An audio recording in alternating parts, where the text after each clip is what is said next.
A grande questão não é o quanto cada um de nós recebe nessa vida. A grande questão é, tendo recebido, o que cada um de nós faz com isso? Olá, seja bem-vindo. Aqui nós estudamos a Bíblia. Estamos estudando o Evangelho de Lucas, capítulo 19, e agora estamos aqui no verso 11. Jesus estava na casa de Zaqueu, onde Zaqueu abriu a boca e anunciou a sua mudança de vida. E aí então, ele estava ali com as pessoas ao redor que tinham uma noção errada sobre o Messias, sobre o que aconteceria com a chegada do Messias. Jesus estava pertinho de Jerusalém, estava indo para lá, e muita gente estava achando que a coisa ia ser de um outro jeito do que de fato tinha que ser. Então, estando eles a ouvi-lo, Jesus passou a contar uma parábola. Vamos lembrar a parábola? O ensino de uma coisa próxima, conhecida, para com isso transmitir verdades superiores, verdades espirituais. Por que ele foi contar isso? Porque ele estava perto de Jerusalém, da capital, e o povo pensava que o reino de Deus ia se manifestar de imediato, naquela maneira plena de Jesus como rei. Então ele contou o seguinte: certo homem, um nobre de nascimento, ele foi para uma terra distante para ser coroado rei e depois voltar. Quando ele começou a contar isso, provavelmente o pessoal já fez uma associação com um fato conhecido. Herodes Antipas, que era o tetrarca da Galileia, governante, ele foi para Roma, para lá em Roma receber o título de tetrarca, ou rei, daquela porção ali. Então o pessoal, a ideia de que alguém viaja, vai para longe. Então ele chamou 10 dos seus servos e lhes deu 10 minas. A mina era uma moeda que equivalia a 100 dias de trabalho, equivalia a 100 denários.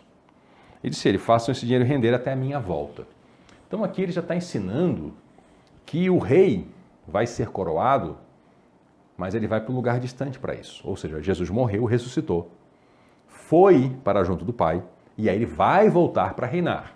Então ele já começa a ensinar isso para eles, Só que os súditos odiavam ele e enviaram uma delegação para dizer assim: não queremos que este homem seja nosso rei. Muitas pessoas que ouviram Jesus, e até hoje pessoas que ouvem Jesus, o odeiam. É curioso, eu vi alguém falando ainda hoje que achava curioso como algumas pessoas que dizem que Deus não existe e que Jesus não existe e que a Bíblia é uma fraude, eles gastam tempo, energia e dinheiro combatendo uma coisa que não existe, que eles dizem que não existe. É curioso isso, mas realmente muita gente até hoje odeia Jesus. E isso também faz paralelo aqui com a história do Herodes Antipas. Por quê? Quando ele foi para Roma ser coroado, o pessoal ali de Israel mandou uma delegação ali para dizer que não queriam que ele fosse rei porque ele era uma pessoa má. Então, esse homem nobre foi feito rei e voltou. Lembra que Jesus está contando uma parábola, puxando um assunto conhecido para eles, para contar uma verdade superior. Então eles entendem, estão pensando, vai chegar, agora vai se manifestar o reino de Deus. Não. O homem nobre, Jesus, tem que ir para longe para ser coroado. Depois é que ele volta. Mas tem as pessoas que se opõem a que ele seja o rei. E ainda tem. Ele voltou. E aí mandou chamar os servos. Lembram que eram 10 servos, Mas aqui a história só conta a respeito de 3.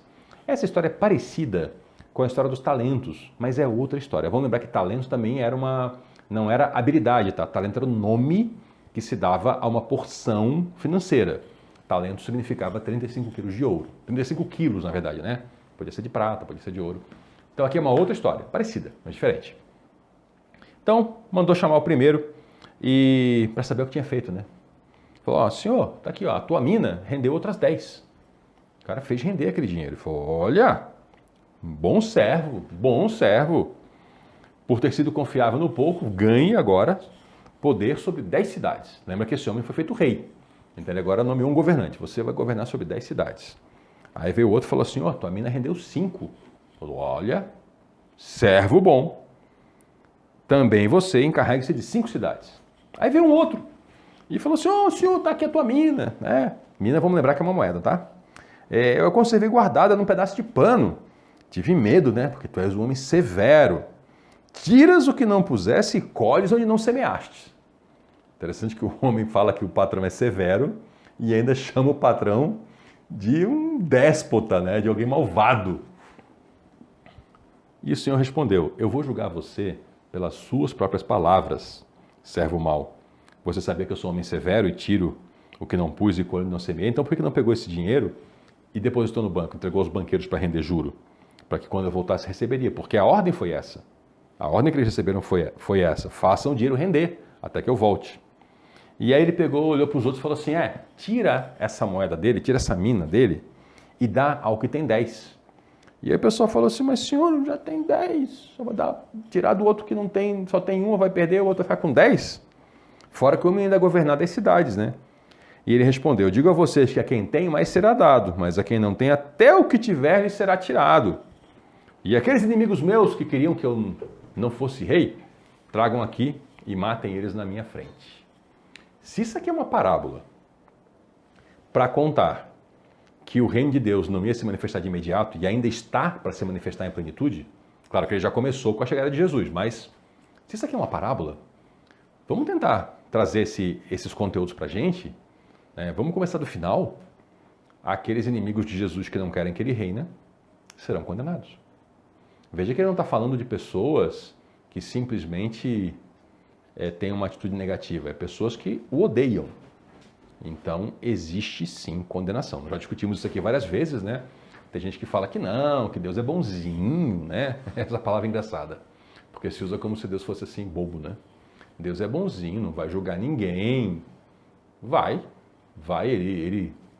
Nós cansamos de ler isso na Bíblia? Vai ter julgamento, né? E ainda, nessa vida, nós temos uma realidade de que se nós não somos produtivos com aquilo que recebemos, nós perdemos até isso. Isso faz parte da vida. Isso é uma espécie de uma lei universal que Deus criou. Quando uma pessoa recebe uma dádiva do Senhor e ela é produtiva com isso, aquilo se acrescenta. Quando ela enterra a sua dádiva, ela acaba perdendo até aquilo. Vamos fazer um exemplo aqui com força física, né? Uma pessoa que recebe uma disposição para ser um atleta, se essa pessoa se exercita, ela fica cada vez mais forte. Agora, se ela ficar sentada num sofá, tomando refrigerante e vendo televisão, ela não só engorda, como ela perde massa muscular.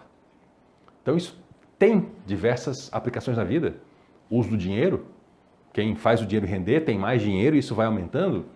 Quem é displicente com o dinheiro acaba endividado e perde tudo que tem. Então, tem regras universais aqui sim, mas se aplica também às coisas do reino de Deus, as coisas bem específicas, como coisas espirituais. E também entendemos que a plenitude do reino não é agora e não foi quando Jesus veio a primeira vez. O problema de muita gente é achar isso. Tem gente hoje que fala que Jesus não pode ser o Messias porque as profecias do Messias não se cumpriram nele. Na verdade, as profecias do Messias da primeira vinda se cumpriram e as da segunda vinda não se cumpriram porque ele não voltou ainda. O problema é que muita gente pula Isaías 52, Isaías 53 e mais vários textos, como por exemplo o Salmo da crucificação, né? Quando nós estudamos lá os textos sobre Jesus na cruz, né? Tanto em Marcos quanto em Mateus, nós vimos Jesus citando, né, o Salmo e que descrevia a crucificação em detalhes. Então, tudo isso as pessoas pulam para dizer assim, não, mas é que ele não estabeleceu o reino de Deus com poder, né? Sim, mas tem uma segunda vinda. Não, era uma só. Tá, mas e toda essa descrição que o Messias, inclusive, ser assassinado, como a gente já leu? Aí as pessoas pulam. E isso é perigoso, porque sempre que alguém escolhe textos bíblicos e rejeita outros textos bíblicos e não lida com eles, ela acaba gerando um engano, ensinos errados. E isso acontece hoje. Hoje acontece no meio da cristandade. Pessoas que escolhem textos e outros elas não tratam. Não é que elas apontam que esses outros textos lidam sobre outros assuntos. Não, elas não tratam. É como se aquilo não fosse parte da Bíblia. Porque se for tratar, vai contrariar sua tese. Então a gente tem que ter esse cuidado. Depois disso, Jesus foi andando e subindo para Jerusalém. E aqui é subindo literalmente também, porque Jericó é lá bem embaixo, né, perto lá do Mar Morto. E aí Jesus tem que subir para Jerusalém. Ele vai andando e vai subindo. Quando se aproximou de Betfagé e Betânia, no Monte das Oliveiras, enviou 2 discípulos. Betânia era a vila onde morava Marta, Maria e Lázaro. Jesus tinha passado por lá já nessa viagem. Então vamos lembrar que ele fez uma viagem, passou lá, voltou para o norte, circulou pelo país e estava chegando de novo, mas dessa vez para entrar em Jerusalém. E aí o Senhor mandou os discípulos falando assim, ó, vão lá, vocês vão encontrar um jumentinho que nunca ninguém montou, desamarra e traz. Tá? Se o dono falar alguma coisa, fala assim, ó, o Senhor precisa dele. E eles foram encontrar o animal do jeitinho que Jesus falou. Quando estavam desamarrando, os donos perguntaram assim, e aí, nosso jumento, o que vocês estão desamarrando o nosso jumento dele? O Senhor precisa dele. E resolveu. Nós não sabemos se os donos do jumento já eram discípulos também, se eles tinham alguma revelação, não sabemos. Mas, do jeitinho que Jesus falou, assim aconteceu. E levaram a Jesus, né, o jumentinho, lançaram suas vestes sobre o animal e fizeram Jesus montar nele. Enquanto Jesus estava andando, o povo ia colocando pelo caminho seus mantos, né? Iam fazendo aquela recepção. E já pertinho da descida do Monte das Oliveiras, né, chegando em Jerusalém, a multidão de discípulos começou a louvar em alta voz. Aqui é curioso porque a gente tem uma expressão em comum no Novo Testamento. Bem comum. Multidão de discípulos. Normalmente a gente tem a multidão e os discípulos, grupos separados. Na chegada em Jerusalém, claro que tinha a multidão geral também, mas Lucas faz menção a uma multidão de discípulos. Quando a gente lê lá em Coríntios, nós vamos entender que eram cerca de 500 discípulos que estavam com Jesus no final. Então isso é realmente uma multidão. Essa multidão, então, começou a louvar em alta voz, dizendo, estavam citando o Antigo Testamento, tá? Isso aqui é uma citação literal de um salmo. Bendito é o Rei que vem em nome do Senhor. Paz no céu e glória nas alturas. Estavam dizendo isso de Jesus. Então, Jesus está entrando naquela procissão, o pessoal lá fazendo aquela festa, e aí os discípulos começam a dizer, bendito o Rei que vem em nome do Senhor. Paz no céu, glória nas alturas. Os fariseus veem isso e endoidam, porque estão dizendo que Jesus é o Rei, ele é o Messias, né? E aí eles estavam na multidão, isso nos mostra que a multidão não era só de discípulos, e foram para Jesus, mestre, repreende os teus discípulos. Algo assim, estão fazendo algo errado. E olha a resposta do Senhor, eu digo a vocês, que se eles se calarem, as pedras gritarão.